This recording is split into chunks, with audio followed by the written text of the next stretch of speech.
These are some of the greatest gardens in Britain. From a ducal castle to a garden once lost in time. From a modern masterpiece to a plantsman's paradise. We've searched out the finest in the land. Each has its own unique story to tell. Oh, it's delightful. Join me, Carol Klein, on a journey through the 4 seasons. Woo! As I experience a year in their lives. Meet the people who look after them. This is the season which seems to be attached to my soul. This is my midlife crisis bit, really. Glimpse what goes on behind the scenes. Come on, share your secrets. Reflect on their magnificent designs and celebrate the plants that make each so special. As I look through these massive pinnacles of flower, I can see the pinnacles themselves. Serendipity. From up and down the land, these are great British gardens, waiting to be discovered. I'm really looking forward to it. Bet you are too.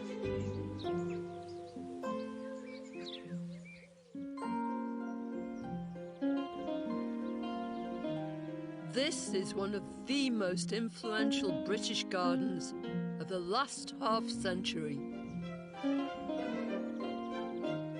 Its creator, Beth Chatto, was a true pioneer and one of the most important plants people of her time. Her 15-acre Essex garden and nursery is located in one of the driest spots in Britain and is celebrated as the embodiment of right plant, right place. The idea that plants thrive best in situations that are similar to their original environment.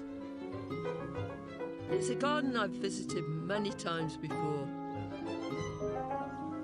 I am so thrilled to be back here at Beth Chatto's garden and to see her philosophy of working with nature rather than struggling against it, in operation, in the garden. And what's more, to be able to come back during each season to see how it works right through the year. This is a story that began 60 years ago when Beth and her husband Andrew took on an overgrown wasteland of brambles and boggy ditches and transformed it into this beautiful and subtly complex garden.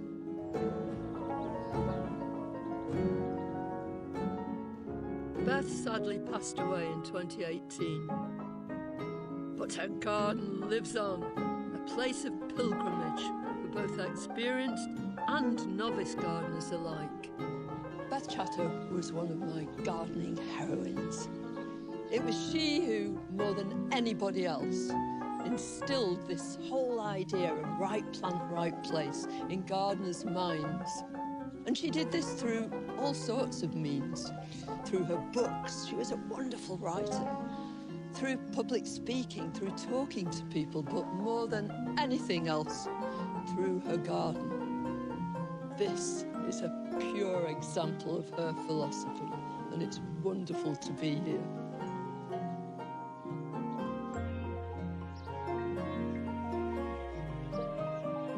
I've arrived as the tints of autumn are starting to show. And what better place to begin with than Beth's drought-resistant gravel garden. Once a lifeless car park with compacted earth, today it's an icon and must be one of the most written about and photographed gardens in the world. It has so much interest to offer at this beautiful time of year. I'm tiptoeing in as daintily as I can, because this whole ground here, all the gravel is strewn with self-sown seedlings of various thistles and of this plant. It's Verbascum bombicifera. It's a great big mullein. And in its first year, it makes these huge rosettes of leaves. But normally, in the next year, it'll send off this huge spike of bright yellow flowers.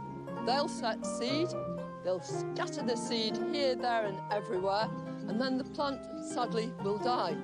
but it'll come up somewhere else next year. And then this lovely shrub in the background, it's Atriplex halimus. It's a shrub that thrives at the seaside. And if you actually taste its leaves, they taste of salt. And it's an ideal plant if you've got a windy site, very, very poor, well-drained soil, and you want something that's going to sparkle and be silver all year round. Beautiful combination.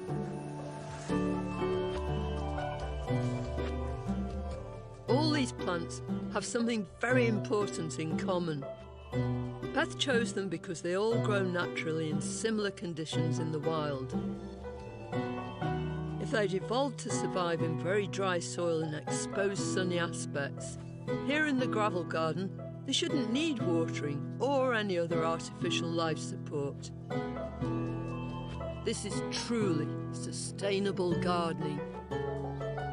Thanks to this important idea, and for her work as a pioneering horticulturalist, Beth won many awards over the years and greatly influenced a loyal team of gardeners. Two of them had a special relationship with her, becoming both horticultural acolytes and close friends. Also Gregors Varg, now head gardener, and Beth's right-hand man for more than 35 years, David Ward, now director of the gardens. He helped create this masterpiece of drought-resistant gardening. I believe the whole idea is that it's like a riverbed, a dry riverbed. That's right. Beth, on one of her lecture tours with Christopher Lloyd, a good friend Christo, went over to New Zealand and they had a picnic. It was on a dried-up riverbed. There were boulders and the occasional plant coming up. And Beth just remembered this sort of river of gravel, this dried-up riverbed. I mean, it was absolutely revolutionary, wasn't it, when we did it? It's common sense, basically, to Beth. She could never really understand it because we were, growing plants suited the conditions. We had this hot, dry, stony, sandy, gravelly piece of land. We could never improve the soil enough to grow hostas or something. No. So, obviously, we have to choose plants adapted to these dry conditions. Did you improve it? I mean, everybody assumes that you just took the grass away and then just started planting it. No, Beth had a saying, one of her many sayings, is you can't give plants the worst you have. You always try to give them the best you can. Yeah. Soil preparation is as important as plant choice. Yeah. So we put a lot of effort into that. We ploughed the soil and we added as much organic matter as we could lay our hands on, basically. Right. So lots of mushroom compost, lots of our own homemade compost as well. The myth is that you don't water this garden, is that right? Yes, that's correct. We've never artificially watered this garden. It's a drought-resistant garden. That's why the plant choice is just so critical. Yeah. Lots of small leaves, lots of silver grey plants. Yeah. There's no big foliage plants out here. And lots of grasses that like this. Lots of grasses, lots of bulbs, of course, because they're ideal. They're dormant in the summer. So ideal drought-resistant plant. we try not to overdo the grasses, because Beth often used them as sort of full-stop plants at the end of a sentence or the end of a border. And it's nice to have a single grass so you can see the shape of a grass. For example, the grass there. If it was in a block, you'd lose that effect. And this is their time, but I don't think I've ever seen this one before. This is a North African grass, and Paludesmus mauritanicus. These plants from all over the world. But I'll tell you what, David, absolutely everything here looks so happy to be growing, doesn't it? It's proof that you can have a drought-resistant garden that does look good as well. It's a well and truly the most wonderful gravel garden. It's brilliant. Thank you.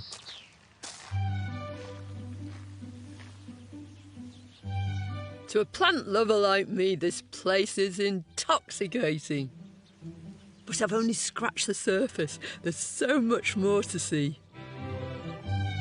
I'm so excited to see this garden because I've never seen it before. You know you're not allowed to do this normally. I would seriously tell you off.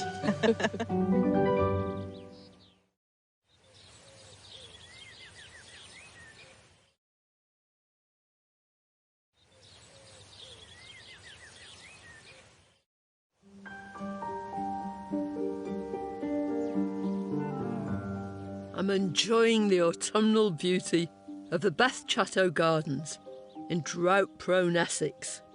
It's a garden that thrives on the ethos of right plant, right place that Beth Chatto championed.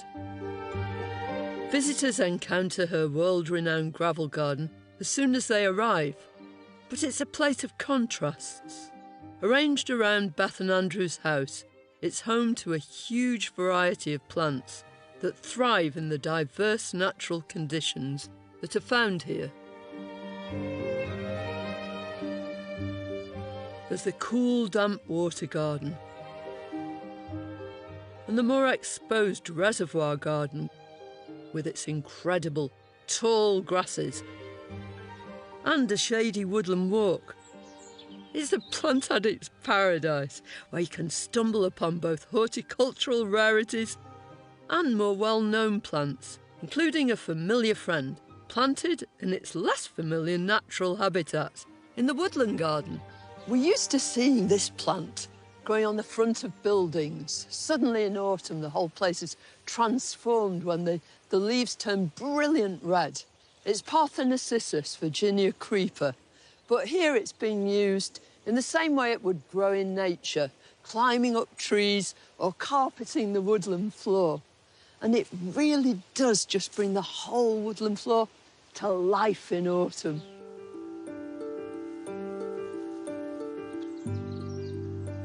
Near the woodland walk is the reservoir garden. It's recently been redesigned. Now a mosaic of island beds, it's crammed with tall grasses and perennials, providing interesting combinations of foliage and form. I'm so excited to see this garden because I've never seen it before. How old is it? It's been here about 2 years now. Ursa has worked here for nearly 2 decades, and for her, following Beth's principles goes without saying. She's chosen plants that can sustain themselves and flourish in the clay conditions found here. We're actually walking right into one of these beds. Right into the middle of the bed. You know, you're not allowed to do this normally. I would seriously tell you off. So you get a true idea of the kind of way in which you planted and the whole idea. Beth wanted to paint pictures. She wanted to make pictures. Yeah. Something that would sort of last throughout the year as well. So she would look for good foliage, something that would obviously produce flowers, but flowers were never really the key attraction. Because it's so transient, aren't they? It is, it is. And it's all about the contrasting textures and shapes and forms. Yeah. So you'll have the leaves of the cardoon against this miscanthus, and then you have the seed heads of the phlomis. And then a bit of fluffiness from the gower in between. A little bit of sort of white flowers fluttering. Yeah. Bit of flippancy here and there.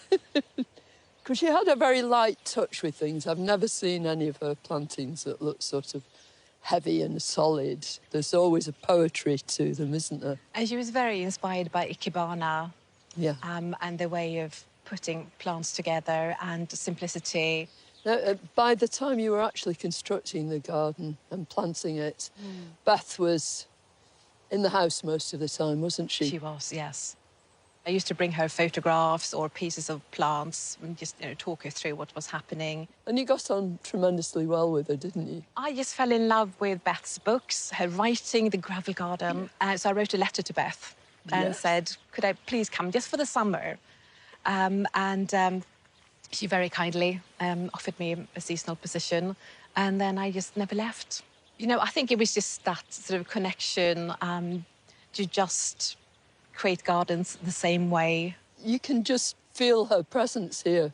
You really can. It's a delightful garden. It's really wonderful. When Beth began her garden in the 1960s, she went on a journey of discovery, and one that never ended. I'm already looking forward to seeing what I'm going to discover when I come back in winter.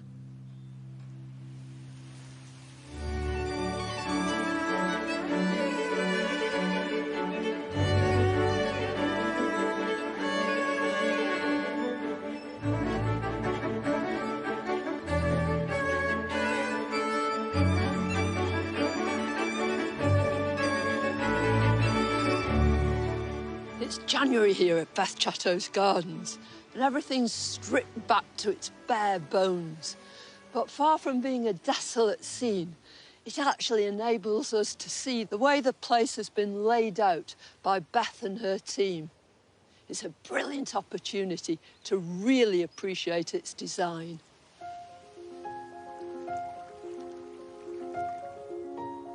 And there's no better example of that than the acclaimed gravel garden. It's a masterclass in structure and of winter interest, thanks in part to its architectural plants, left standing since the autumn. Isn't it wonderfully refreshing to be in this gravel garden and to see so much going on? It's astonishing, really, in the midst of winter, until you remember that so many of the plants that are here are from the Mediterranean and they never lose their leaves.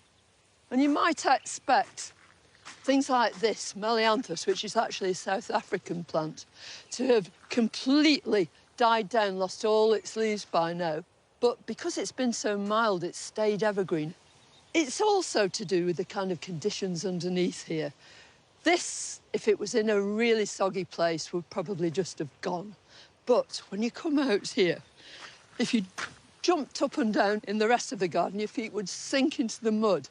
But here, there's no movement whatsoever because it's just gravel and there's excellent drainage. None of these are sitting in moist, wet soil at all. So all these plants that might die in a soggier situation are absolutely thriving.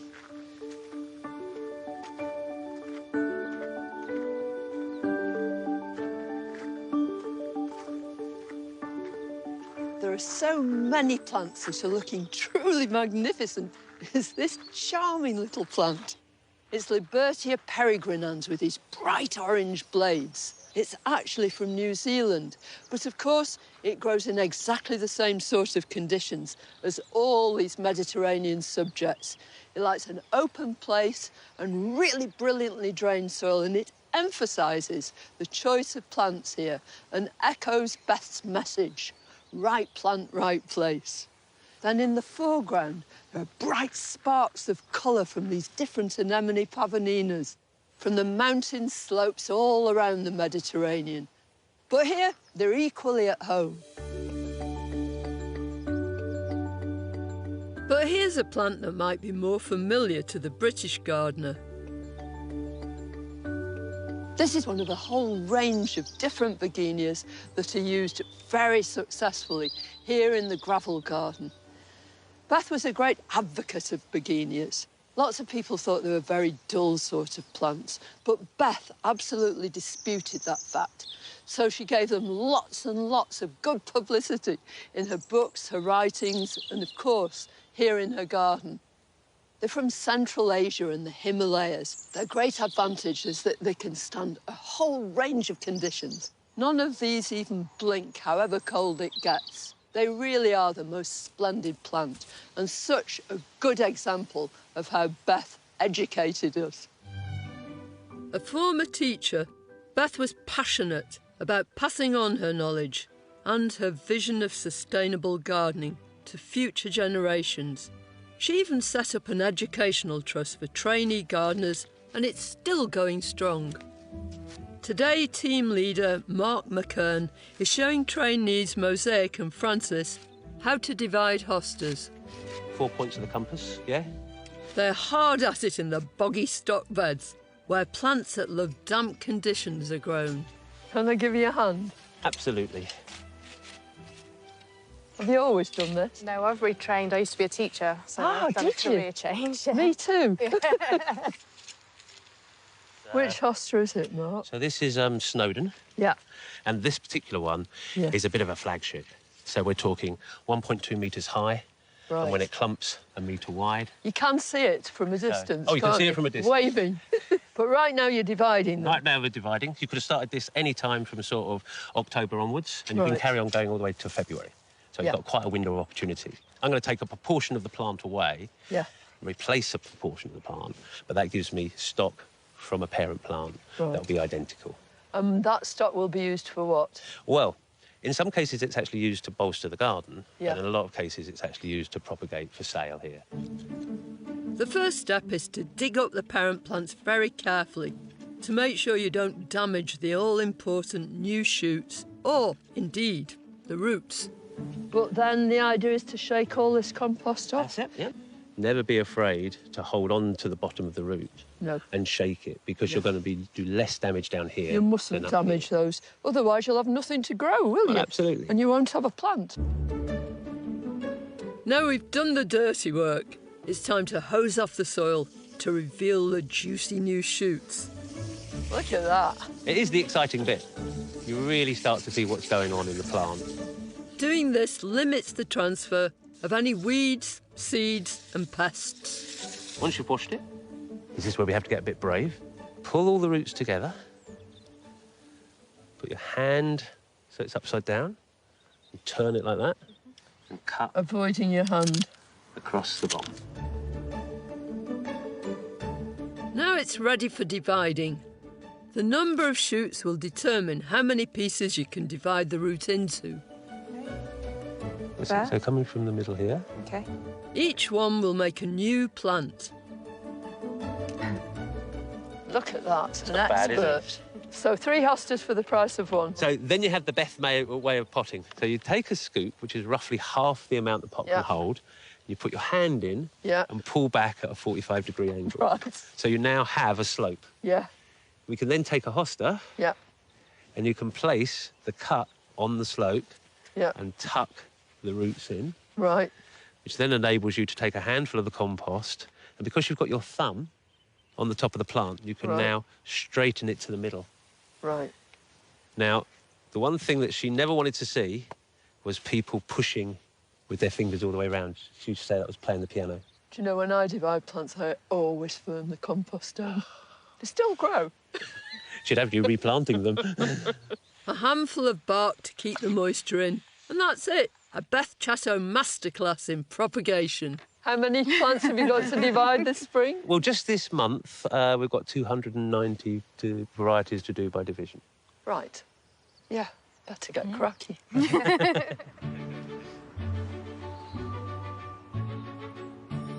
With her wealth of knowledge being passed on to this day, Beth's presence remains powerful in this garden. And I know that when spring arrives, we'll see more of the fruits of her gardening principles bursting into life everywhere.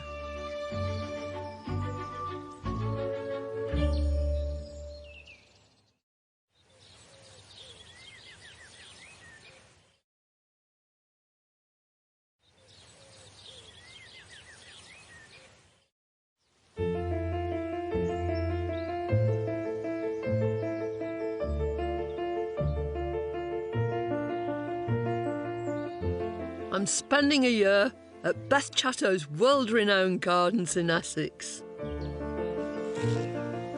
The dormant season is over. Spring has well and truly arrived.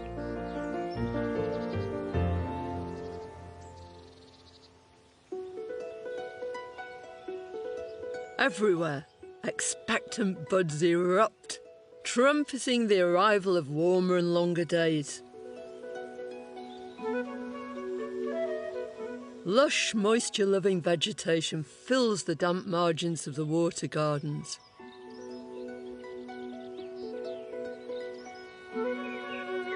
Even in the driest areas, like the gravel garden, everything looks fresh. Euphorbias are at the height of their spring performance right now. Their beacons of electrifying lime green punctuate the borders, drawing you down the gravel paths. Verdant ground cover provides the perfect background for the small but brilliant flowers of Geranium malviflorum, the first of the cranesbills to flower. And Beth's beloved begonias stand proud with their deep pink flowers. Spring jewels like these species tulips, the daintier ancestors of the bigger, bolder, cultivated tulips, stud the gravel. This perennial wallflower, Erysimum mutabile, takes its name from the changing colour of its flowers.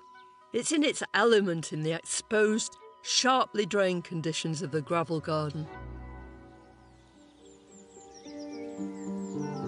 During spring, there's interest at every turn, but it's a woodland garden furthest away from the house that really comes into its own now. It's a personal favourite of garden director David.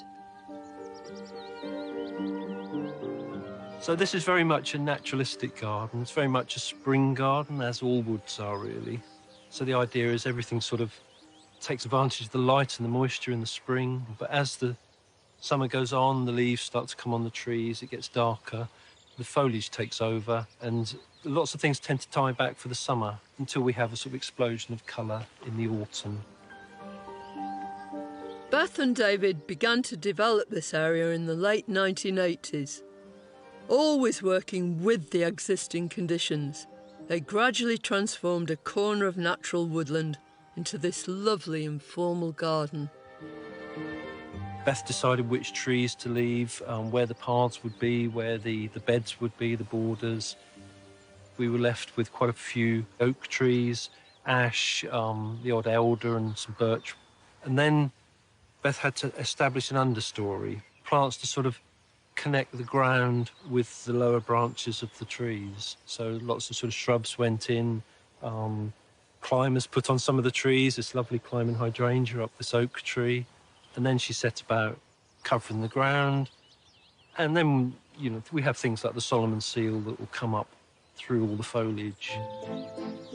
Throughout her gardening life, Beth always sought out the rare and unusual. And this is no ordinary Solomon seal. It's a desirable purple leaf variety to which Beth was introduced on a visit to Germany. Its enticing chocolatey coloured foliage will eventually turn green later on, but right now it's at its most alluring. Beth wrote a book called The Green Tapestry, and I think this part of the garden, the way the plants will sort of interweave and, you know, is a sort of tapestry effect on the ground, all the different foliages and textures. And I guess that was what Beth was trying to achieve, as well as find a home for all her special woodland plants that, you know, we do struggle a bit to grow in dry East Anglia. Beth didn't just add splashes of colour at ground level. A short walk away in the reservoir garden, a spectacular Judas tree takes centre stage, impelling you to lift up your gaze. What a breathtaking sight. Its scintillating purply pink pea flowers grow directly out of the branches, and even from the trunk before the leaves arrive. From the Mediterranean region, this is a tree that thrives in well-drained soil and a sunny site. It never makes a big tree and could be accommodated in most gardens. When the season changes, the Judas tree flowers fade from the spotlight, and other beauties take their place. That's the joy of a well-planned garden.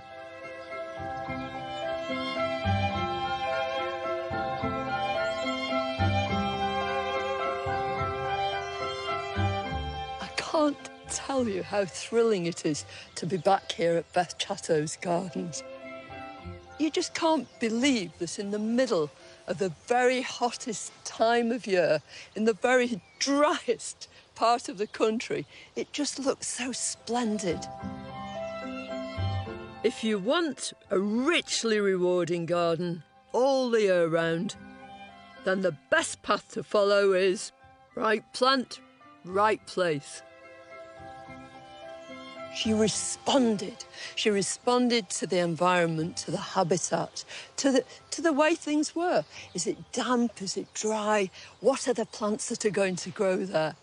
And everywhere you look, you can immediately see that kind of philosophy in action and how wonderfully it pays off. If you want your plants to flourish, you must choose those that'll love the conditions.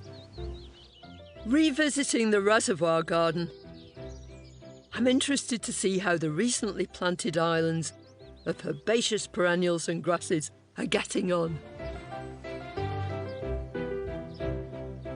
Also, it's looking splendid. It's come on really well this year. We had a really wet winter and then obviously a very, very dry spring. So we're starting to be a little bit concerned. This is an improved clay soil, and it tends to crack. It was getting to the point where it desperately needed some rain, and we were very fortunate to get I wondered about that, it. because clay soils are great, very fertile, and they retain lots of moisture, but they can be problematic if it gets really dry. We use green council waste, Right. So we mulch every year, and that obviously helps improve the soil structure. Yeah, and it must help retain a bit of moisture as well. It does. But nothing in here looks sort of dwarfed by a drought at all. It all looks to be, you know, being itself. It's incredible to think that, with only minimal support, everything looks so healthy. It's something you notice all over the garden, with contented plants left free to behave as they do in the wild.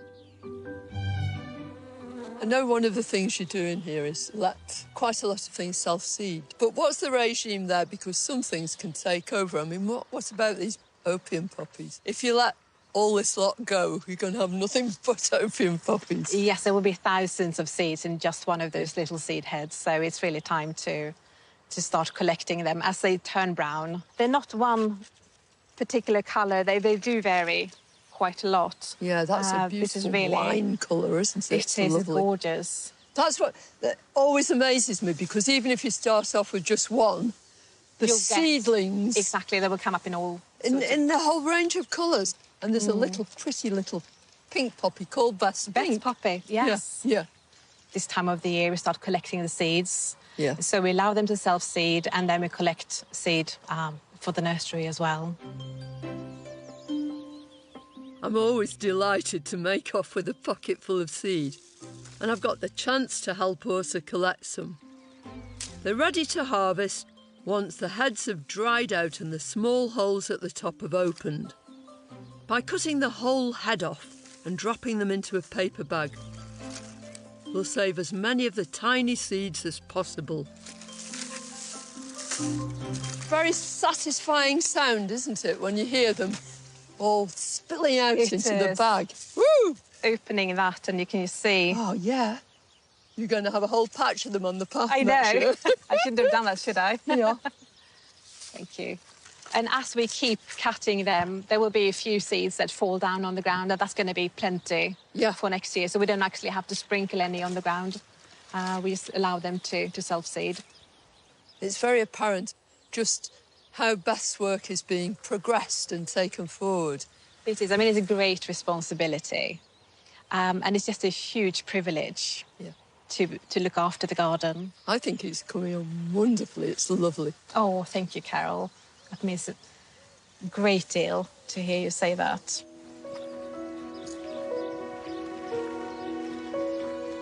From the newest part of the garden to one of the oldest, the tranquil water gardens.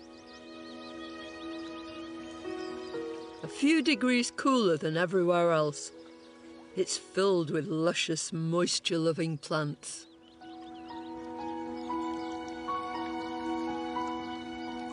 The garden's got this lovely sort of relaxed air about it, and I've never seen it looking so lush.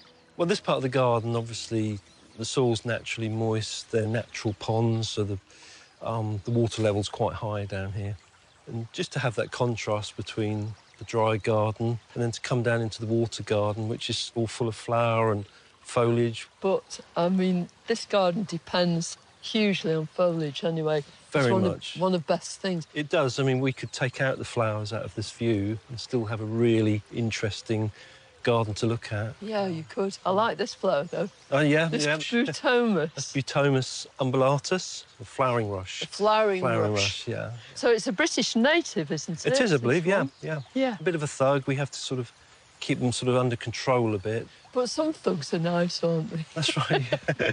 But a brilliant insect plants, because there's lots of, I don't know why, lots of aquatics, I suppose, because there's lots of insects around the water, do attract all hoverflies, all kinds of things. I love this little hootinia. It's really beautiful, those sort of heart-shaped leaves. A lovely little plant.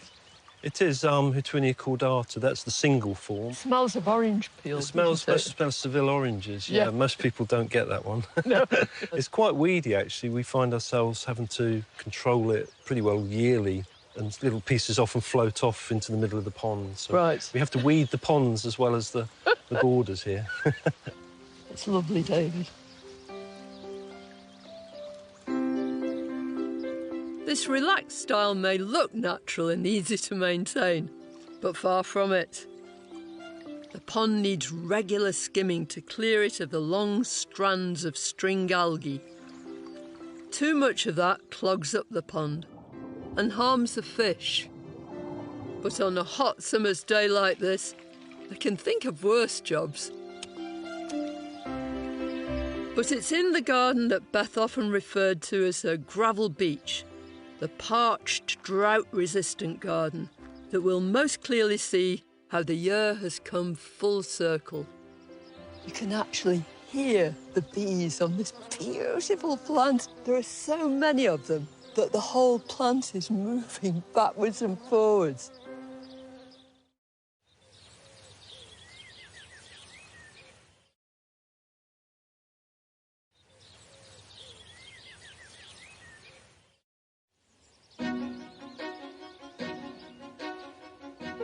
It's the height of summer at the Beth Chatto Gardens in Essex. A pioneer of English horticulture, her approach advocated working with nature and never against it.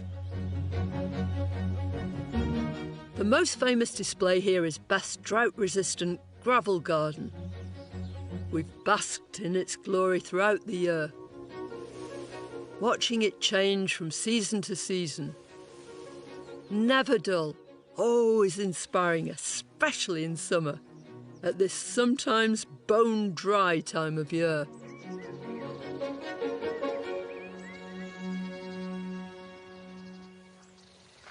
Walking through this gravel garden, it's just like being on a Mediterranean holiday. Everywhere there's this aroma, this wonderful scent, and it's all these plants that are full of essential oils and just bringing in the insects. This beautiful tree has perfume within its flowers. It's Genista aethnensis, and it's commonly known as the Mount Etna broom, because that's where you find it, on those volcanic slopes. It's found in Sardinia, it's found in Sicily, all through that part of the Mediterranean, but always in very dry, poor conditions. And it can grow into a huge, great big tree, but it's got this delicate, fine, elegant sort of growth. And its leaves are almost non-existent. They're tiny because it has to resist that hot, beating sun. It's the perfect plant for this situation. Of course it is, because Beth chose it and she knew that amongst all this low-growing, wonderful stuff, she needed a bit of structure, something a bit taller, and it just arches over everything. A lot of people wouldn't have room for this in their gardens, but if your garden is small, but the soil is really dry, thin, gravelly or sandy, then there are a whole load of different brooms that you can choose, and all have beautiful perfume. In summer, the gravel garden is a feast for all the senses. Flashes of colour ravish the eye, and the grasses flex and rustle in the wind. Gravel crunches underfoot. There's movement and interest everywhere. If you just pause for a second, you can actually hear the bees on this beautiful plant in the foreground.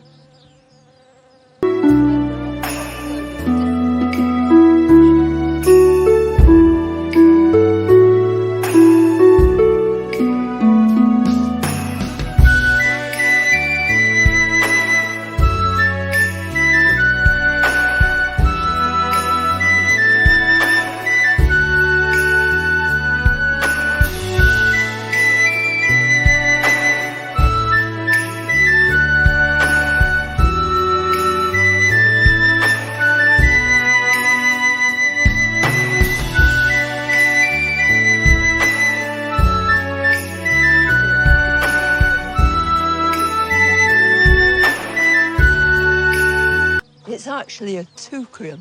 It's called Teucrium lucidris. And there are lots of little plants around here with great big long names, but it's so worth studying them. This is a veronica. It's called Veronica perfoliata, commonly known as Digger's Speedwell because it comes from Australia. And it's called perfoliatum because the leaf stem actually pierces the leaf. Very unusual sort of formation, but the texture of the leaves is just lovely. They're very fleshy, and that's another way, again, that plants can resist really baking hot sun. This is one of my favourite plants. It's Bolotta pseudodictamnus. I have to touch it. It's one of the furriest things you could keep on as a pet, quite frankly. Again, a way of resisting sunshine, just guarding the cuticle of the leaf. Although I'm hugely interested in the variety of plants that there are here, perhaps the thing that strikes you most is the way in which these plants have been combined. They've all been chosen to cope with the conditions, but they also look beautiful together. Their aesthetic arrangement is a really big part of the equation. And anybody could grow any of these plants if they've got the right conditions. Dry, hot, sunny, well-drained.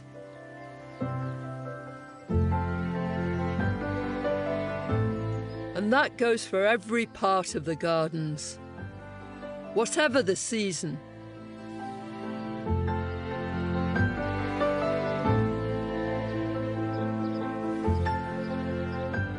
Whether your garden is damp, shady, or sunny, no gardener could find a better place for inspiration.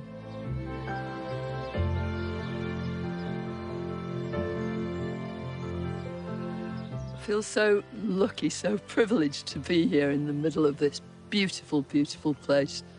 I visited it several times over the years, and I was lucky enough to know Beth and to share in some of her horticultural wisdom at first hand.